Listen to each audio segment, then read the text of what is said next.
말씀 묵상을 통한 영성 수련, 이런 제목으로 말씀을 전합니다. 7월달은 영성 수련의 달입니다. 우리가 계속해서 영성 수련과 관련해서 첫 번째는 기도에 대해서 이야기를 드렸습니다. 기도란 우리 염려와 근심을 하나님께 간구하여서 맡기는 것이다 라고 이야기를 했고요. 또 영성 수련과 관련해서 두 번째, 순종에 대해서 이야기를 했습니다. 순종은 갈 바를 알지 못하지만 하나님 말씀이기에 갈 바를 알지 못하고 가는 것, 이것이 참된 순종이라고 이야기를 했습니다. 오늘은 그 세 번째 시간으로서 영성 수련에 관련해서 우리가 말씀 묵상에 대해서 살펴보려고 합니다. 여러분, 사람은 누구나 무엇을 또 이렇게 생각하느냐, 또 무엇에 관심을 가지느냐, 또 무엇을 묵상하느냐에 따라서 그의 인생이 달라지는 것입니다. 여러분, 소는 어떻죠? 소는 우리에게 너무나 귀한 것이기도 하죠. 근데 소를 보면 볼수록 이 성경적으로 묵상하는 모습이 떠올라요. 소가 여물을 먹으면 단번에 그것을 탁 먹어치우는 것이 아니라 어떻게 해요? 되새김질을 하잖아요. 그래서 소는 이렇게 먹은 그 여물이나 음식을 되새김질해서 이렇게 소화를 시킵니다. 자, 이렇게 소가 먹은 여물을 되새김질 하듯이요, 우리 하나님의 백성들은 하나님의 말씀을요 계속해서 되새김질을 해야 됩니다. 그래서 그 하나님의 말씀이 나에게 살이 되고 피가 되고 우리 영혼을 살릴 수 있는 능력의 말씀이 되도록 해야 하는 것입니다.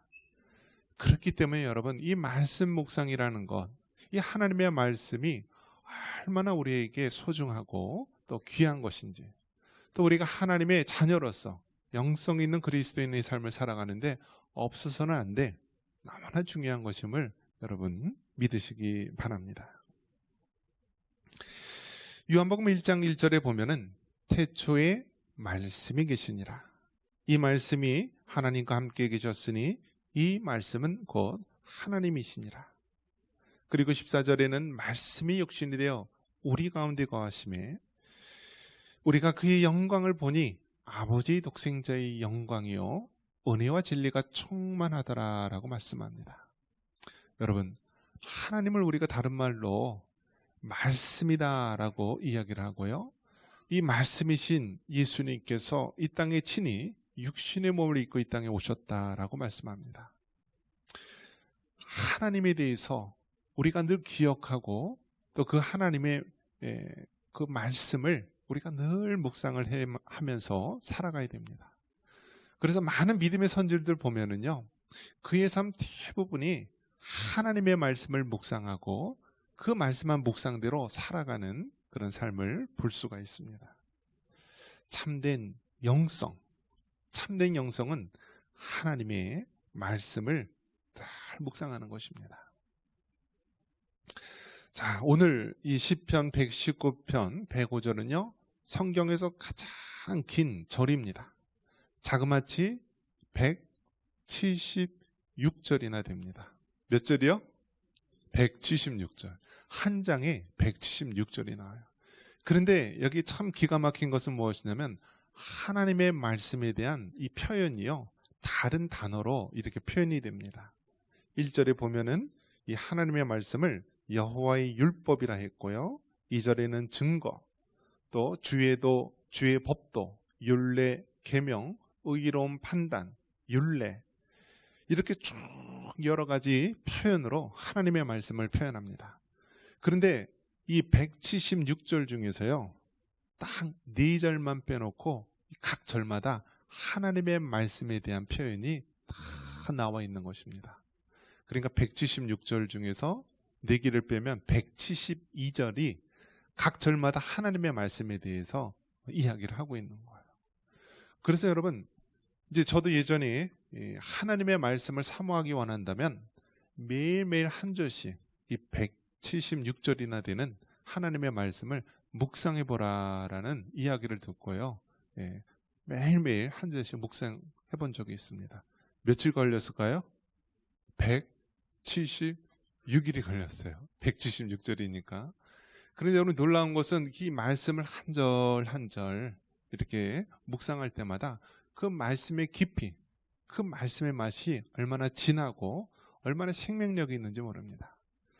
그런 면에서 여러분 정말 하나님의 말씀을 사모하기 원하고 그 말씀이 얼마나 우리 삶 속에 역동적으로 역사하는지 체험하기를 원한다면요, 이 시편 119편 1절에서 마지막 176절까지 매일 한 절씩 깊이 묵상해 볼 수 있기를 주님의 이름으로 축원합니다. 이 중에서 특별히 시편 119편 105절 말씀에는 우리에게 잘 알려진 말씀이 있습니다. 같이 한번 읽어볼까요? 105절입니다.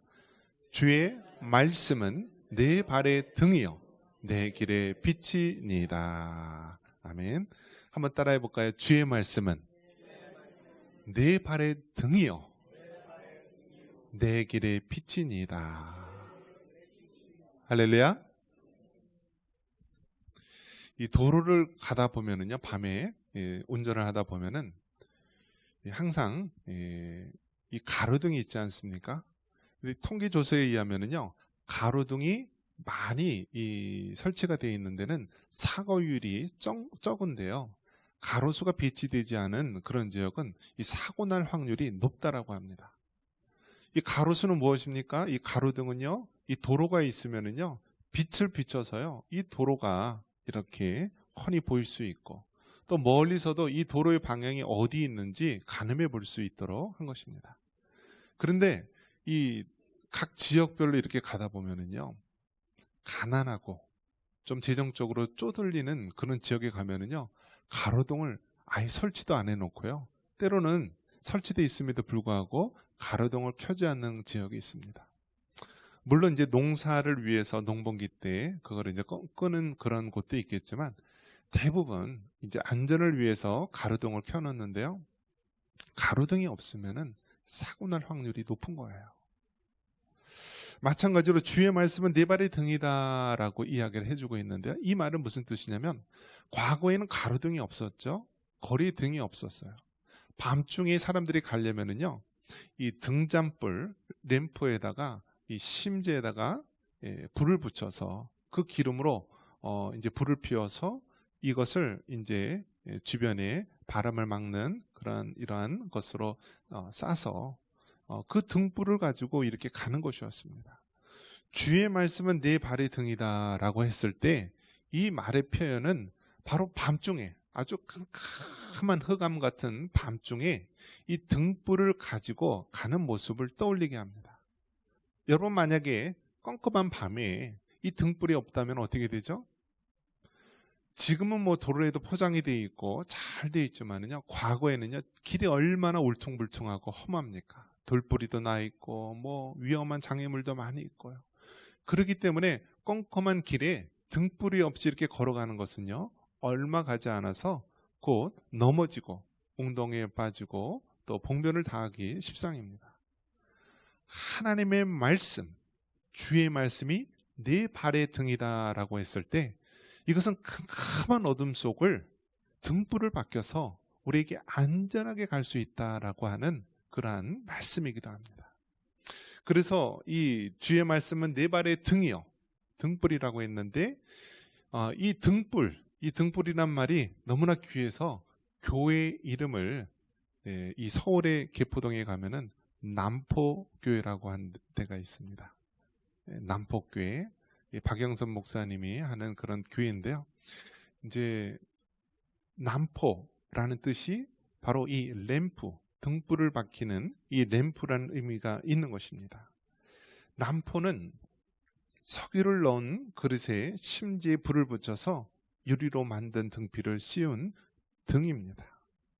그래서 이 교회 이름이 남포교회, 즉 램프와 같이 어두운 세상에 불을 밝힌다라는 의미에서 남포교회라고 했는데요, 그만큼 이 램프, 등불이라고 하는 것은 이 어두운 세상 가운데 우리가 살아가는데 너무나 소중한 것이라는 것입니다.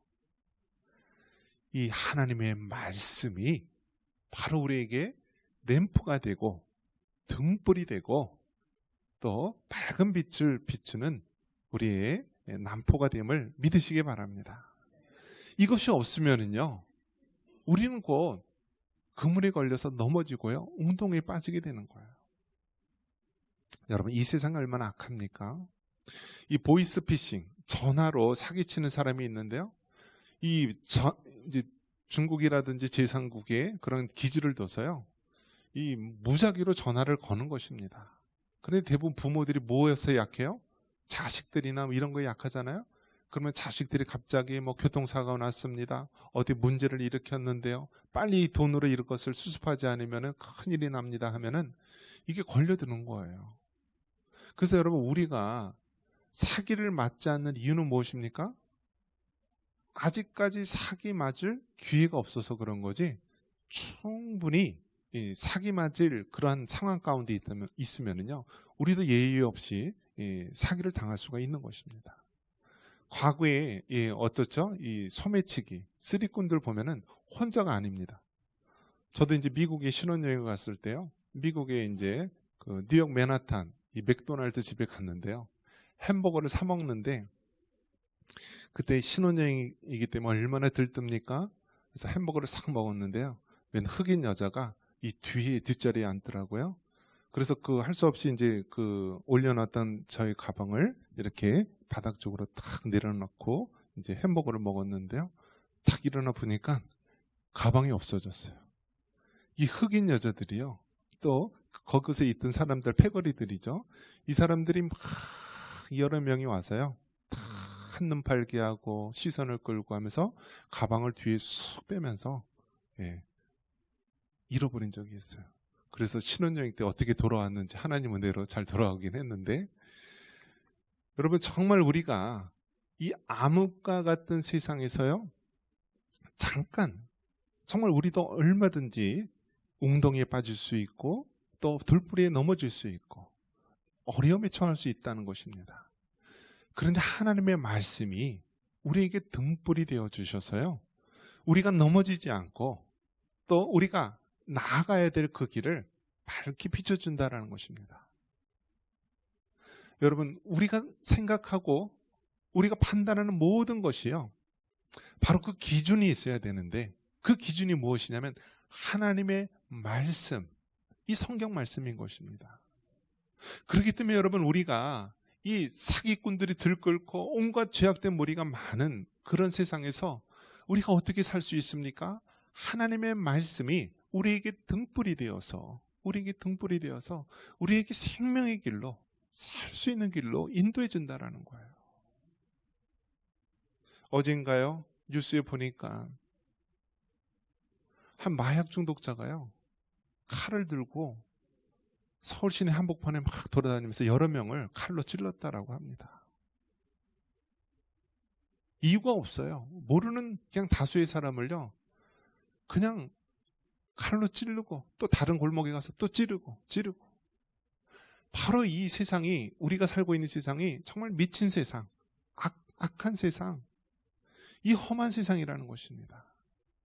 이러한 험한 세상 속에서 정말 우리를 지켜줄 수 있는 것이 무엇인가? 하나님의 말씀입니다. 이 말씀이 어두운 세계의 등불이 되어서요, 우리를 밝은 길로 인도해 주고요, 우리가 돌뿌리에 걸려 넘어지지 않고 무엇이 선이고 무엇이 하나님이 기뻐하고 무엇이 우리에게 나아갈 길을 발을 알려주는 등불이 되는 것입니다. 욥기 23장 10절에는 그러나 내가 가는 길을 그가 아시나니 그가 나를 단련하신 데는 후에는 내가 순금같이 되어 나오리라. 여러분, 우리가 예수님을 믿고 살아간다면요, 하나님께서 어떠한 것을 주냐면요, 이 확신이라는 것을 줍니다. 세상 사람들은 이렇게 사업을 하다가 어려움을 겪거나 또 인생을 살다가 질병에 걸리거나 문제를 당하면요, 낙심합니다. 절망합니다.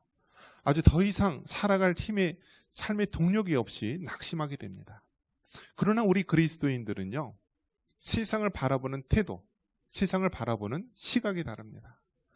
욥기 23장 10절에 욥이 그토록 많은 시련과 환난을 당했음에도 불구하고 어떠한 확신이 있었느냐? 내가 가는 길을 하나님이 아신다. 그런데 하나님이 나를 단련하신 후에는 내가 순금같이 되어 나을 것이다 라고 하는 믿음의 확신이 있었습니다.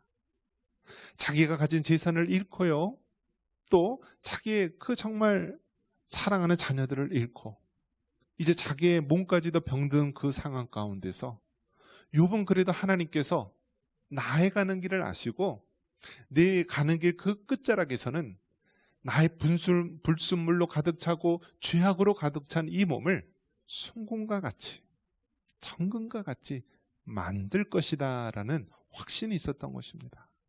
그렇기 때문에 현재 아무리 힘들고 어려운 상황이라 할지라도 믿음으로 극복할 수 있는 동력이 되는 것입니다. 그런 면에서 여러분, 하나님의 말씀을 꼭 붙잡고 등 뿌리신 말씀을 놓치지 않기를 주님의 이름으로 축원합니다. 또 하나님께서는 뭐라고 얘기합니까? 주의 말씀을 내 길의 빛이다 라고 말합니다. 우리 105절 말씀 다시 한번 읽어볼까요? 주의 말씀은 내 발의 등이요 내 길의 빛이니이다. 아멘.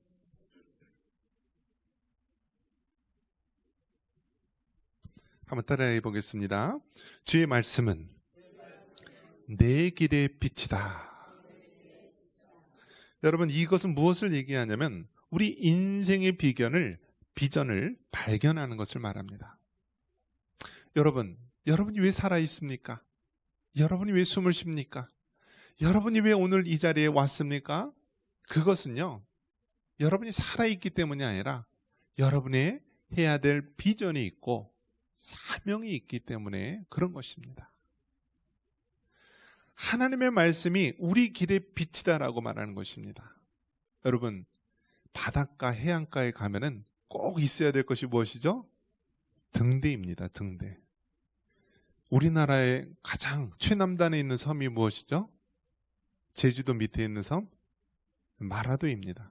뭐 이어도라고 얘기하는 분도 있는데, 이어도는 사실 이 물속에 잠긴 이 바위죠, 바위. 자, 이제 공식적으로는 마라도가 우리나라 최남단 섬이기도 한데요.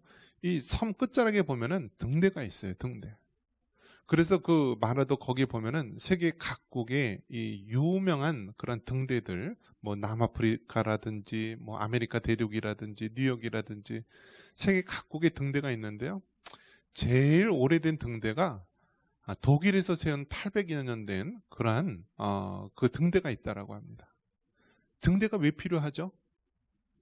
등대가 없으면은요, 어두운 바닷가 밤에 항해할 때요, 이 바위와 암초에 부딪혀서 배가 파손되고 난파될 수 있는 것입니다. 지금도 각 나라마다 그 외국의 배가 들어오면은요, 꼭 해야 될 것이 무엇이냐면 도선사가 있습니다. 도선사.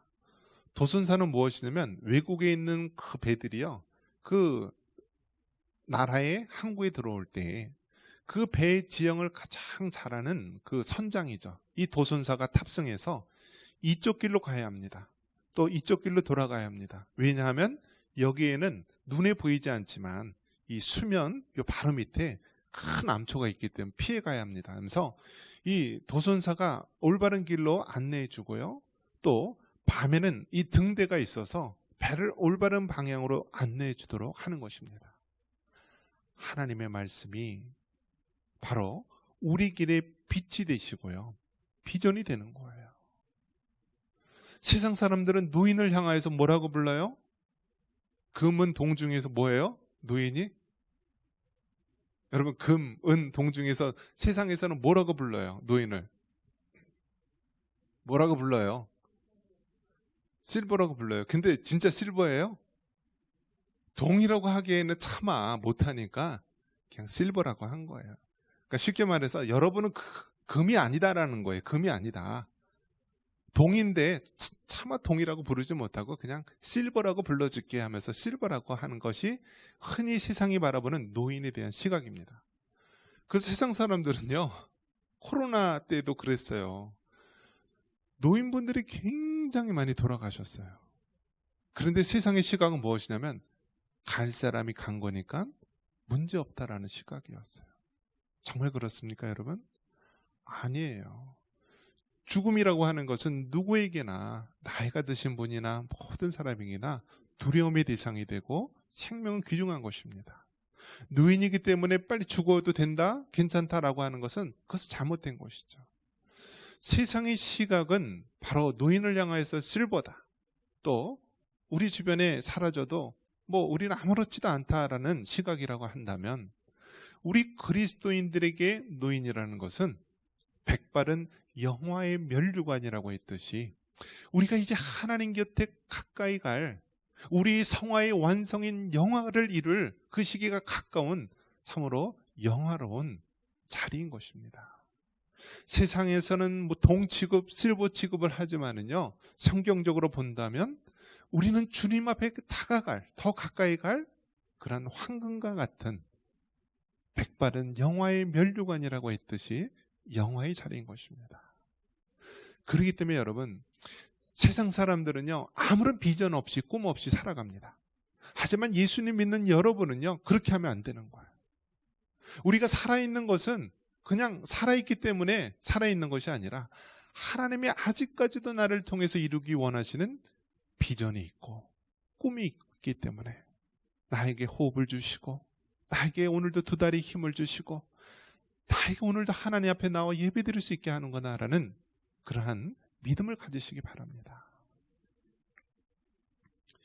사도행전 2장 17절, 또 요엘서 2장 28절에 하나님이 말씀하시기를 말세에 내가 네 영을 모든 육체에 부어주리니 너희 자녀들은 예언할 것이요 너희 젊은이들은 환상을 보고 너희 늙은이들은 꿈을 꾸리라. 한번 따라해 볼까요? 너희 늙은이들은 꿈을 꾸리라. 할렐루야. 여러분, 얼마나 소중한 말씀입니까? 세상에서는 노인들을 향하여서 어떻게 꿈을 꾸라고 얘기합니까? 어떻게 비전을 가지라고 얘기합니까? 하지만 성경에서 당당하게 말합니다. 너희 늙은이들은 꿈을 꾸리라. 여러분, 주 안에서 꿈을 꿀 수 있기를 바랍니다. 하나님이 주시는 비전을 붙잡기를 바랍니다. 이제 죽을 날만 바라보고 살아가는 것이 아니라 나에게 이제 사명이 있다. 이제 좀 있으면 휴전선이 사라지고, 이제 좀 있으면은 저 북한의 3대 그 돼지들도 사라질 날이 있고, 평양 그 장대영 교회가 지금은 김일성 우상이 세워져 있지만 다시 평양의 장대영 교회가 세워질 날이 다가오고, 내 고향 황해도, 내 고향 함경도, 내 부모님의 고향인 저 복력 땅에 하나님의 교회를 세울 비전과 꿈을 가질 수 있기를 바랍니다. 그것이 여러분을 향한 하나님의 그 거룩한 소망인 것입니다. 여러분, 어떤 분이 조사를 했는데요, 돈을 쓸 수 있는 사람이 누가 있나? 여러분, 돈이 누가 많이 갖고 있을 것 같아요? 젊은 사람들이 많이 갖고 있을 것 같아요? 나이 드신 분들이 많이 갖고 있을 것 같아요? 물론 이제 노인들 대다수의 가난한 분들이 많이 있습니다. 그분들은 자녀 교육이다, 지금까지 살아오게 정말 급급해서 대다수의 많은 노인들이 가난한 것이 사실입니다. 하지만요, 진짜 부자는요, 노인이라고 합니다. 노년에 계신 분들이요, 돈을 쓸 수 있는 능력이 있고 여력이 있다라고 합니다. 여러분이 가진 그 모든 재력과 능력 어떻게 하실 것입니까? 하나님에 대한 꿈을 이루기 위해서 사용받을 수 있기를 바랍니다. 여러분이 가진 재산, 여러분이 가진 능력, 여러분이 가진 그 모든 것들을요, 우리가 무덤에 갖고 갈 수 없지 않습니까? 하나님에 대한 꿈을 꾸고요, 그 하나님 나라를 위해서 사용받을 수 있기를 바랍니다.